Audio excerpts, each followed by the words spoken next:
اهلا وسهلا الاخوه والاخوات، مرحبا بكم معنا اليوم في هذا الفيديو. غادي نشوفوا الجديد ديال قضيه الشاب انور العثماني. انور العثماني واحد الشاب اللي راح ضحيه غدر الاصدقاء والحسد ديالهم. غنشوفوا الجديد في القضيه، لكن قبل من هذا غادي نطرقوا لواحد النبذه اولا كيفاش وقعت هذه الواقعه ديال مقتل الشاب انور العثماني.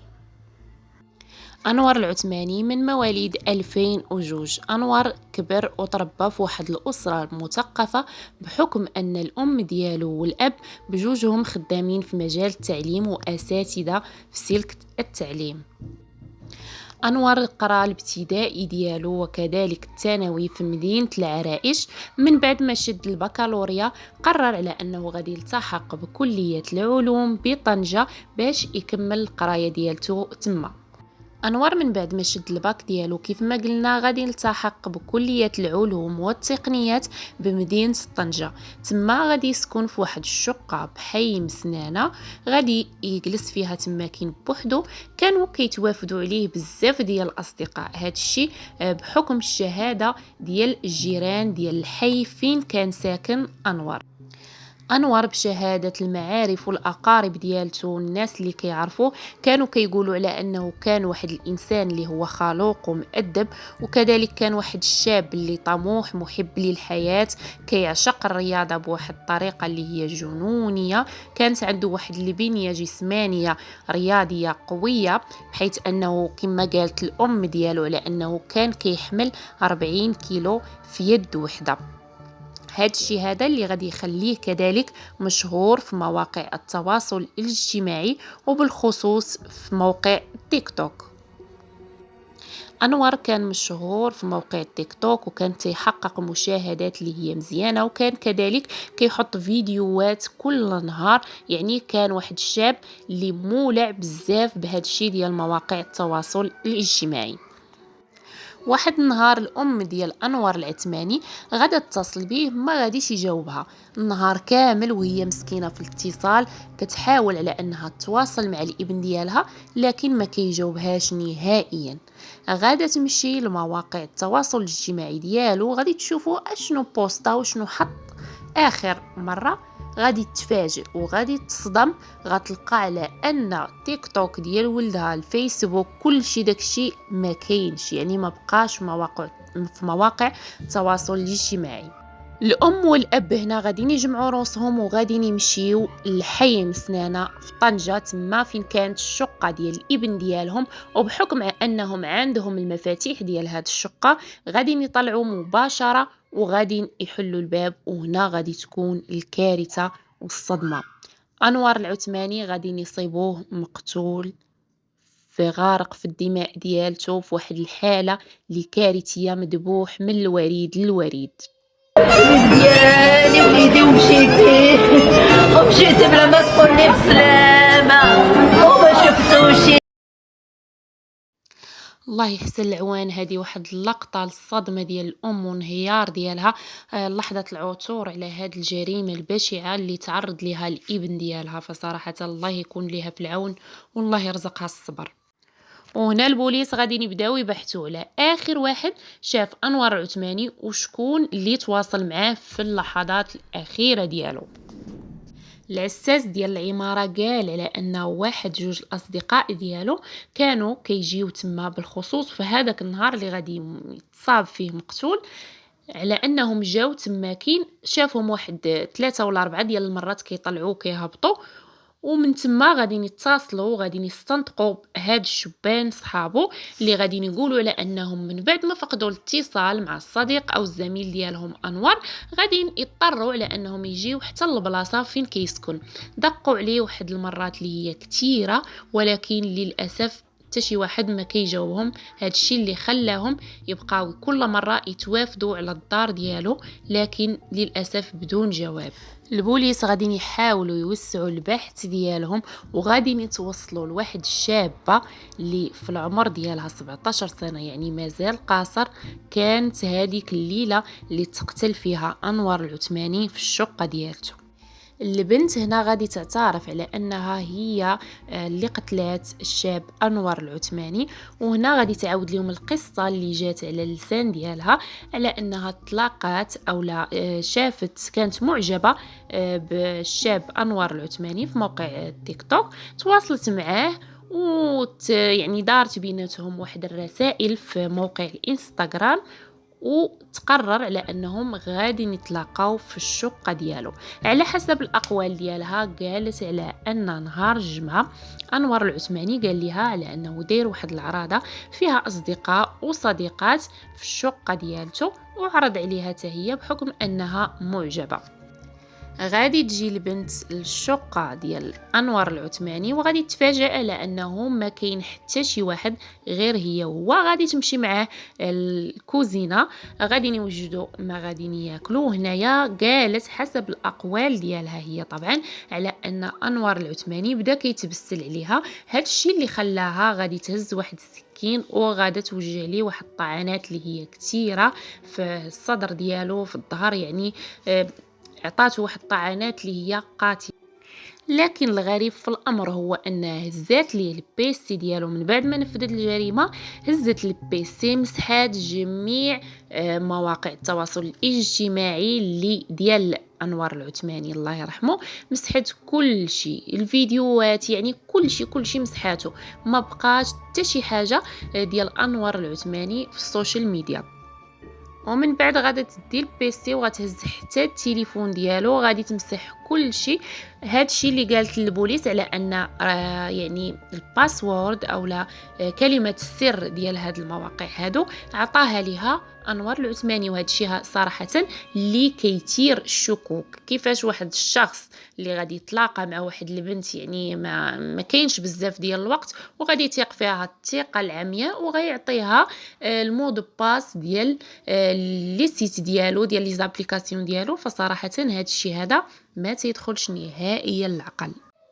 وقالت كذلك على انها مباشره من بعد ما نفذت الجريمه ديالها اتصلت باحد الاقارب ديالها وعلماته اللي هو الخال ديالها، وعلماه في مارتيل، وعلماته على انها دارت واحد الجريمه اللي هي خايبه، وهذا الشاب هذا اللي حتى هو تعتقل كونه انه ما بلغش على الجريمه.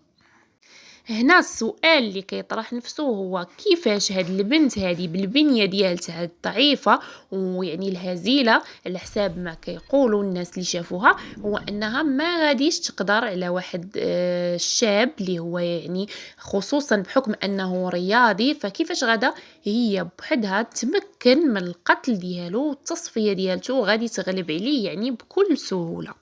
السؤال الثاني كذلك اللي تيطرح نفسه هو ان الجيران ما سمعوا حتى شي حاجه، يعني واحد الدار اللي في سكن اقتصادي وحنا كنعرفوا على ان السكن يعني ديور حنا كنعرفوهم كيفاش يعني البني ديالهم كيفاش داير، فاي حاجه كتسمع، فما بالك ان هاد الجريمه هذه فيها واحد البنت اللي ربما يعني على حسب الاقوال ديالها يعني بغيت تعدى عليها، فضروري غادا تغوت غادا تلوح شي حاجه، يعني بزاف ديال الحوايج اللي غادي يخليو على ان الجيران يسمعوا بهذا الواقع هذه. لكن الجيران هنا قالوا لانهم ما سمعوا حتى شي حاجه نهائيا.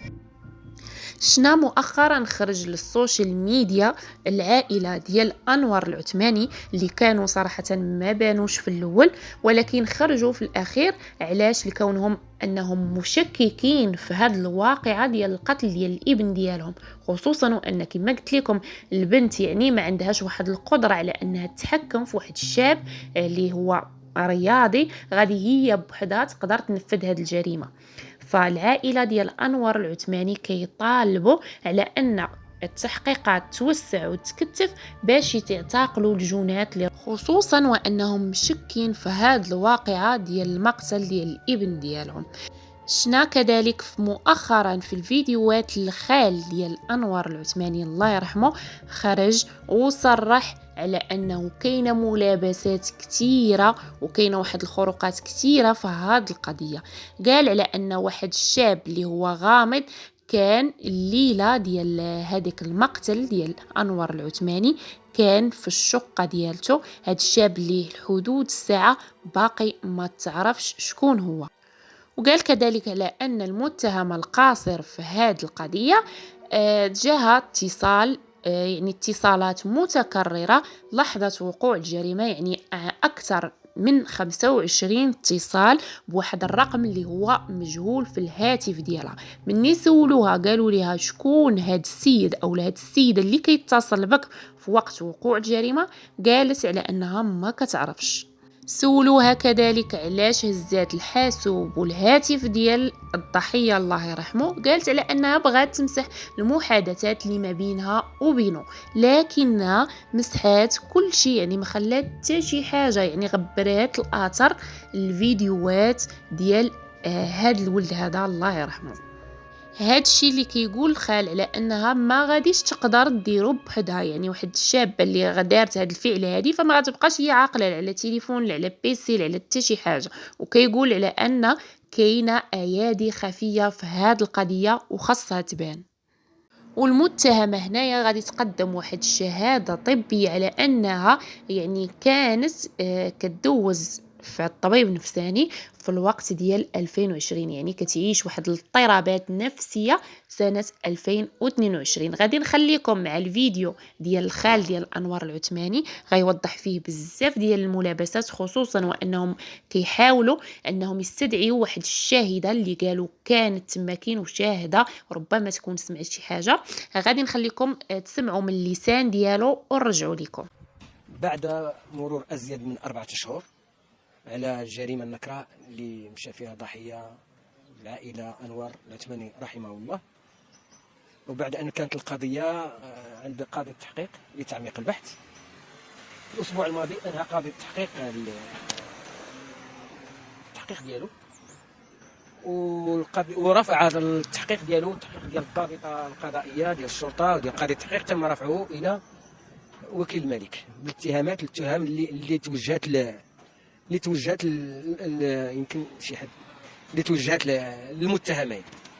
وعندنا حسب المحضر اللي توصلنا به المحاضر كاينه جوج ديال التهم، كاينه جوج ديال المتهمين في هذه الجريمه. كاين المتهم عبد الواحد واللي يتابع باخفاء اشياء متحصله من جنايه والمشاركه في ازاله اشياء اخذت من مكان الجريمه بهدف عرقله السير حسن العداله. ثم هاجر المتهمه متابعة بالقتل العمد الذي أعقبته جناية السرقة، يعني زعما نقولوا عليها القتل العمد، أعقبته جناية السرقة والسرقة الموصوفة وإزالة أشياء من مكان الجريمة بغرض عرقلة السير العدالة وإخفاء شيء متحصل من الجناية، وبالتالي هما بجوجهم متهمين بهذا. وهنايا عندنا تقريبا أكثر من 20 ولا 30 ديال التساؤلات. اليوم كنخرجوا للإعلام عندنا 4 ديال نطرحوا 4 ديال التساؤلات الكبيرة. السؤال الأول، التساؤل الأول، أن في شهادة ديال الحارس ديال العمارة حارس النهار كيقول أنه مع بين 3 و 6 ديال العشية ديال نهار الجمعة اللي هو التوقيت اللي تم القتل ديال المرحوم وتم الذبح ديالو، ديك التوقيت بين 3 جا شي شخص شي شاب ودخل ونزل أنوار وطلع معاه للدار وبقى معاه حتى ل 6 العشية ونزل بوحدو ومشى. هاد الاقوال ديال الحارس ما قالهاش غير في شهاده وحده، زوج المرات هو كيعاود نفس الشهاده يعني متاكد منها. وهاد التوقيت ديال بين 3 و 6 هو التوقيت اللي وقعت فيه الجريمه ديال القتل، يعني هاد الشخص كان في العماره وكان في المنزل مع انوار المرحوم في ديك التوقيت. المشكله اننا لم نجد اثرا لهذا الشخص، لم يتم الاستماع عليه، لم يتم البحث عليه، ما عرفناهش شكون هو، فسمينا احنا كعائله الشخص الغامض. الشخص الغامض، وحنا كنطالبوا بالبحث عن هذا الشخص الغامض اللي ضروري خصنا نعرفوه شكون هو، لان كان في ديك التوقيت. النقطه الاولى. اذا سؤال كبير عندنا هنا. السؤال الثاني، ان في هذه العماره الدار ديال المرحوم ملاصقه محاديه ديال الجار ديالو الجزائري. هذاك الدار يعني كيسمع كل شيء، يعني الدار انتم تعرفوا السكن الاقتصادي اللي ياجر كيسمع كل شيء. كيقول ديك النهار ديال الجمعه كتجي عنده المراه اللي كتنظف له الدار ديالو، لانه هو مرته كيكونوا في الخدمه، وكتبقى ديك المراه من 11 حتى 6 العشيه، يعني بين 3 و 6 ديك المراه راه كانت. وقال لك هي ديك النهار جات مع 11 وجات حتى 6، يعني بين 3 و 6 كانت. يعني انها سمعات الجريمه وسمعات، خاصه ان المتهمه كتقول انها حاولت ان تتعرض لمحاوله هتك ومحاوله اغتصاب واي واحد غيتعرض لمحاوله هتك ولا محاوله اغتصاب ما يمكنش ما يغوتش، يستحيل ما يغوتش وما يطلب النجده، يستحيل، والا راه ماشي محاوله هتك. اذا الا كانت محاوله هتك غتكون هذيك المراه سمعتها. احنا كنقولوا عاوتاني في المحاضر كامله لم يتم الاستماع لهذه المراه. علاش ما تمش الاستماع لها؟ والعنوان ديالها معروف وكل شيء معروف، علاش ما تمش الاستماع ليها ويقول لها واش سمعتي الغوات واش ما سمعتيش ما درتيش وما فعلتيش؟ ما تمش الاستماع. اذا عندنا شخص غامض ما تمش الاستماع ليه، وعندنا شخص حاضر ومعروف لم يتم الاستماع له. كيقولوا في المحاضر ان الكاميرات ديال العماره مخسرين، ولكن رصدات العين ديال هذا ديال الحارس ولا شاهد. ثم النقطه الثالثه اخرى غامضه عاوتاني من الشخص الغامض، غنمشيو الشخص الغامض شنو هو؟ ان في المحضر راك شفتوه طلعتوا عليه ان في الساعه ديال الجريمه وساعه القتل والذبح واحد الرقم هاتفي اتصل بالمتهمه 25 مره. هذا بالابحاث اللي داروه رجال الشرطه العلميه على الهاتف، قالوا بان هذا الرقم اتصل بالمتهمه ديك الساعه تهضر معها 25 مره بين 3 و 6 العشيه هي ساعه الجريمه. وملي كنجيو للتحقيق شكون هو هذا السيد كيقول لك لم نستطيع تحديد هويته. واش في هذا الوقيته ما نقدروش نعرفوا شي واحد اللي اتصل بالتليفون؟ واش ملي كتكون الجرائم احنا كنشوفوا هاد المتهمين ديال داعش وهاد القتل ما كيجيبوش كيما واخا يدير لنا رقم 25 مره وما نقدروش نعرفوا شكون هو؟ ما نسمعوش ونقولوا هكا ببساطه لم نستطيع تحديد هويته وسير الحال 25 مره الله يا ودي. ورقم اخر اتصل بها 10 ديال المرات حتى هو ما عرفناش. اذا من الشخص الغامض الى الخادمه التي لم يتم الاستماع اليها الى الارقام السحريه الغامضه كيتادنا علامة استفهام كبيرة. العلامة الاستفهام الأخرى الأكبر أن كتقول هي في الروايات ديالها اسمحوا لي قلت الروايات ما قلتش رواية. علاش قلت روايات؟ لأن كل محضر كل تحقيق تقدم رواية مناقضة للرواية الأولى. كل نهار كتقول حاجة، في 5 نوامر كتقول شيء، 6 نوامر كتقول شيء، 7 نوامر كتقول شيء، 8 نوامر كتقول شيء، وعند قاضي التحقيق كتقول أشياء مناقضة داكشي اللي قالتها الرجال الآن. المهم حسب رواياتها كاملة كتقول بأن طعنات المرحوم 6 طعنات بعد ما ذبحته في العنق 2 طعنات. واخا 6 ديال الطعنات. حنا ملي كنذبحوا الدجاجه غير دجاجه ما كيجيناش ما كيقيسناش الدم.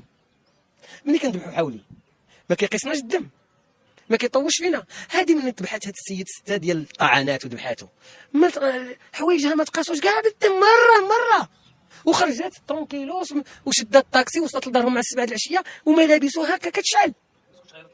هذه مهمه. اذا الا غيرت الملابس مزيان يعني جايه ناويه تقتل، يعني جايه ناويه تقتل. الا كانت غيرت الملابس يعني جايبه 2 حوايج 2 لبسات، هي جايه عند السيد علاش جايبه 2 لبسات؟ هذا السؤال انا ما بغيتش نطرح هذا السؤال ولكن شكرا طرحتيه. حنا كنطرح اسئله ما عندنا اسئله نطرحوها انا ثم مساله اخرى. هذه السيده كتقول لك انا حاولت نتعرض لهذا وكذا وهذا فدافعت عن نفسي وخديت الموس وشادني صحه ودار مزيان. ممكن جريمه شرف، حنا بغينا كل واحد يدافع على شرف ولكن ماشي يقتل عباد الله. ولكن واحد اللي كيكون باغي يغتصب والاخر ما كيكونش العنف اثار العنف، كتكون اثار العنف ما يمكنش ما تكونش اثار العنف. شهاده الطبيب وشهاده كل شيء كيقول هذه المتهمه ما عليها حتى شي اثر كيفما كان ولو كان بسيطا ديال العنف. ما كاينش اثر كاع ما كايناش. الشهاده ديال الطبيب ديال الاطباء اللي شافوها كيقول لك ما كاينش. مشينا كنقولوا كاين التخدير، يمكن يكون التخدير وذبحاته، ولكن عاوتاني التشريح الطبي اللي دار كيقول لك في الديان والشهاده بان السيد لم يجدوا اثرا ديال التخدير عنده. فبالتالي يستحيل ان هذه الجريمه تكون ارتكبتها فتاه واحده، يستحيل. خاصه الجميع يعلم البنيه الجسديه الرياضيه ديال المرحوم انور اللي كان عاشق للرياضه وممارس للرياضه، بل اكثر من ذلك حتى الاظافر ديالو كتعرفوا هادشي الطب العلم تقدم في الاظافر كتبقى ديك الاثار ديال لا دي ان ملي شافوها يعني خصو يبقى شي حاجه شي اثار ديالها الزغبه شي حاجه الحما ما كاين حتى اثر في يده. يعني هذا السيد كيتضرب بالموس هو مونيكو، ضرب هنا ذبح هنايا ضرب هنا هو واقف ضربوني. لهذا كنقولوا بهذه الجريمه وكيفاش حكاتها وكيفاش دارت يستحيل يكون عمل ديال شخص واحد. واخا عمل شخص واحد حنا كنقولوا لقاضي التحقيق وكنقولوا للجلال علاش ما درتوش تمثيل الجريمه؟ نطالب بتمثيل الجريمه، اعاده تمثيل الجريمه، لان من عاد تمثل الجريمه يبان لك بان ما يقدرش دير داكشي، يستحيل دير داكشي. علاش ما دارش اعاده تمثيل الجريمه؟ شكل اخر عندنا مؤاخذات عليه خطيره. مؤاخذه اخرى خطيره وقع فيها، وما نزيدش فوق هذه لان قررنا احنا غير 4، ولكن انا نعطيكم وحده الخامسه ما قلناش صحيح. وشنا هي ملي بدات كتمسح، مع الجوج الليل كتمسح ديك التصاور ديالو من لي كونت ديالو، صافي مزيان. كيقولوا لها منين جبتي كي درتي مسحت؟ كتقول لهم عندي الكود ديالو. كيفاش عطاك الكود؟ قالت لك هو عطاني الكود. كاين شي واحد كيعطي الكود ديالو لهادشي ماشي مشكل، دوخاتو عجبها سحرها عطاها الكود. ملي كيقولوا لها عطيني الكود في كل محضر تدلي بالكود، واحد المحضر كتعطي واحد الرقم، واحد المحضر كتعطي رقم اخر، محضر اخر كتعطي رقم اخر، كل محضر اخر كتقول لك لا الكود ديالو هو تاريخ الازدياد ديالو 2003. نتوما شباب كاين شي واحد كيدير الكود ديالو 2003 تاريخ الازدياد وهو جدي ما يديرهاش وهذيك اول حاجه كتجيب تاريخ الازدياد. كاين شي واحد يدير الكود، لي كود دارتهم. فبالتالي ثم مساله اخرى خطيره جدا انك تقول كيفاش هي كتقول انها كيفاش برات لعائلتها. عائلتها كتقول انها جات قالت لهم انا عاد عند شي صاحبتي ما صاحبتي، وصلت لطنجه اتصلت بصاحبتي ما لقيتهاش كتسايني، قالت لي حقا اجي انا في الدار الفلانيه في العماره الفلانيه. مشيت لديك الدار، مشيت لديك العماره، لقيت الباب مفتوح ماما. ايوا بنتي، وانا نفتح ديك الباب ودخلت لقيت واحد الدري مقتول. واش درتي يا بنتي؟ ما درت والو ماما، غير سرقت له التليفون وسرقت له البيسي وسرقت السويرتات وسرقت له الساكادو وسرقت له البسطام ديالو وجيت ماما وجبت الموس معايا. نعم يا بنتي، شنو درتي؟ سرقت التليفون وسرقت البيسي وسرقت المحفظه النقود ديالو والساكادو وسرقت الموس. وعاتبتها امها وخالها، قالوا لها حشومه هذيك. واش هادشي يدخل البال؟ واش يدخل العقل؟ هادشي راه كاين بالمحضر. الام ثم ملي كنقولوا لها المفروض كنتسالوا علاش من لم يتم الاستماع للام؟ علاش الام تيقتي هذه واخا تيقتيها؟ علاش لم تبلغي على جريمه؟ بنتك قالت لك انها لقات واحد مقتول، هذه عاوتاني راه المشاركه في اخفاء جريمه ماشي اخفاء جريمه. علاش لم يتم الاستماع للام؟ نقول للام قد تسافر وتجي لهنا، راه كاينه الانابه القضائيه ويمشيو عند المرتيل، البوليس ديال تطوان ولا البوليس ديال مرتيل تصنتوا له المرتيل. علاش ما تمش الاستماع للام؟ علاش انور تم الاستماع لكل المحيط ديالو، الاب ديالو، الام ديالو، الاصدقاء، الزملاء القدام، العساسه، وهي لم يستمع لاي شخص من محيطها؟ لماذا؟ هذا مشكله عندنا علامه سيهم كنطالبوا بان. ثم ملي كنسالوا فينا هو ديك الادوات اللي تسرقات البيسي وكذا، قال لك مشينا قلبنا ما لقينا لا، قالوا لنا رماو واحد البلاصه الربيع حدا الزبل، ما لقينا لا تليفون لا بيسي، لقينا غير الموس. دابا جوج حوايج خصني نكون حماق، خصني نكون حمار باش نفهمها، ان شي واحد عيرمي ايفون 12 وشي واحد عيرمي البيسي وشي واحد عيرمي البسطام وعامر بالفلوس الان ما لقيناش البسطام والكارت، وشي واحد عيرمي الساكادو وعيرميهم وعنلقاو كلشي ما نلقاو حتى حاجه وعنلقاو فقط الموس. شي حاجه ماشي هي هذيك. فكيف ما سمعنا في التصريح ديال الخال أنور العثماني، فكل المعطيات والحيثيات اللي قال فصراحة كتثير الشكوك. فكنتمنى والحق ديال هذا الشاب مسكين يبان في القريب العاجل. الجلسة تأجلت حتى لشهر 4 أبريل 2023 عاد يصدروا الحكم النهائي. فصراحة كنتمنى على أن هاد الشاهدة تجي وتدلي بالأقوال ديالها، وكذلك يبانوا هاد الناس اللي ربما غادي يكونوا عندهم أيادي خفية في هاد الجريمة هذه. الله يرحم أنور العثماني والله يبين الحق ديالو إن شاء الله يا ربي.